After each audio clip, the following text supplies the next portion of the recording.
بہترین امت کا اعزاز۔ آیت تو ہمیں یہ بڑی اچھی لگتی ہے، لیکن اس سے پچھلی آیتیں ہم بھول جاتے ہیں۔ کیا؟ کنتم خیر امت اخرجت للناس، تم بہترین امت ہو جو لوگوں کے لیے ہی پیدا کی گئی ہے کہ تم نیک باتوں کا حکم کرتے ہو اور بری باتوں سے روکتے ہو اور اللہ تعالیٰ پر ایمان رکھتے ہو۔ اور اگر اہل کتاب بھی ایمان لاتے تو ان کے لیے بہتر تھا، ان میں سے ایمان لانے والے بھی ہیں لیکن اکثر تو فاسق ہے۔ اور آیت 111 112 امت ذلیل اور رسوا کیوں ہوتی ہے؟ آج تو پورے پارے میں آپ کو امت کا درد نہیں محسوس ہو رہا؟ ایسے لگ رہا ہے کوئی بات انڈیویجول نہیں ہے، ساری اجتماعی باتیں ہیں۔ لَن يَضُرُّوكُمْ إِلَّا أَذًى، یہ تمہیں ستانے کے سوا اور زیادہ کچھ ضرر نہیں پہنچا سکتے۔ اگر لڑائی کا موقع آ جائے تو پیٹھ موڑ لیں گے، پھر مدد نہ کیے جائیں گے۔ ان پر ہر جگہ ذلت کی مار پڑی، الا یہ کہ اللہ کی یا لوگوں کی پناہ میں ہوں۔ یہ غضب الہی کے مستحق ہو گئے اور ان پر فقیری ڈال دی گئی۔ یہ اس لیے کہ یہ لوگ اللہ تعالیٰ کی آیتوں سے کفر کرتے تھے اور بے وجہ انبیاء کو قتل کرتے تھے۔ یہ بدلہ ہے ان کی نافرمانی اور زیادتیوں کا۔ کیا پتہ چلا کہ تم بہترین امت ہو؟ اس جملے کو دیکھو، کن تم، بعد کہتے تھے تم، اب نہیں ہو، تب تھے جب تمہیں اس کام کی اہمیت کا پتہ تھا۔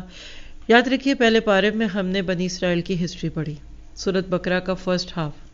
اللہ نے ان کو ایک کام دیا تھا کہ تم یہ کام کرو گے، انہوں نے نہیں کیا یا ان کے علماء میں بگاڑ آ گیا۔ اللہ نے دوسرے پارے کے شروع میں سَيَقُولُ السُّفَہَاءُ کے ناطے سے قبلے کی تبدیلی میں امت مسلمہ کو اوپر کر دیا۔ یہ ایسے جیسے ایک حکومت ناکام ہوتی ہے، اس کا تختہ الٹ کر دوسری حکومت بھیج دی جاتی ہے، کبھی وہ بھی خراب ہو گئی تو مارشل لاء لگا دیا جاتا ہے۔ اللہ نے امت مسلمہ کو اس آیت میں بتایا کہ now you are on the top، اب تم تخت پہ آ گئے ہو، ان کو تختے پہ چڑھانے لگے۔ دو حکومتوں کا تقابل دیکھے، کبھی ان کا پلڑا بھاری، کبھی تمہارا بھاری۔ اللہ نے نبی صلی اللہ علیہ وسلم کو بھیج کر امت مسلمہ کو اوپر کر دیا۔ اب امت مسلمہ لوگوں کے درمیان اللہ کی رہنمائی کے لیے کھڑی ہوتی ہے۔ کتنا بڑا منصب ہے! ساری کائنات کا رب مالک آپ کو کسی چیز پہ اپوائنٹ کرے، کنتم خیر امت اخرجت، you are appointed, you are nominated, تو پھر یہ امت کتنی خوش قسمت امت ہوتی۔ یہ امت اللہ تعالیٰ کی سچی مومن بنے، یہ دنیا کو بھلائی کا دعوت دے گی، بری چیزوں سے روکے گی، تو پھر دنیا بھی ٹھیک ہو جائے گی۔ جب بڑے بگڑ جاتے ہیں تو دوسرے کیوں نہ بگڑے؟ جب یہ امت اللہ کے کاموں کے لیے اٹھے گی تو اللہ ان کی حفاظت نہیں کرے گا؟ آج ہم اپنے کام کرنے میں اللہ کے دین کے کام کو پیچھے ڈال دیتے ہیں۔ تو یہ سارا اس وقت جو امت مسلمہ پہ وبال پڑا، یہ اس دعوت کے کام کو چھوڑنے کی ہے۔ یہود پہ جو ذلت آئی، جو ان کا ذکر ادھر بھی ہم نے پڑھا ہے، صرف اس لیے ہوا تھا کہ انہوں نے اللہ کی بات کو پیچھے ڈال دیا۔ تو کیا اللہ کا قانون ہمارے لیے فرق ہے؟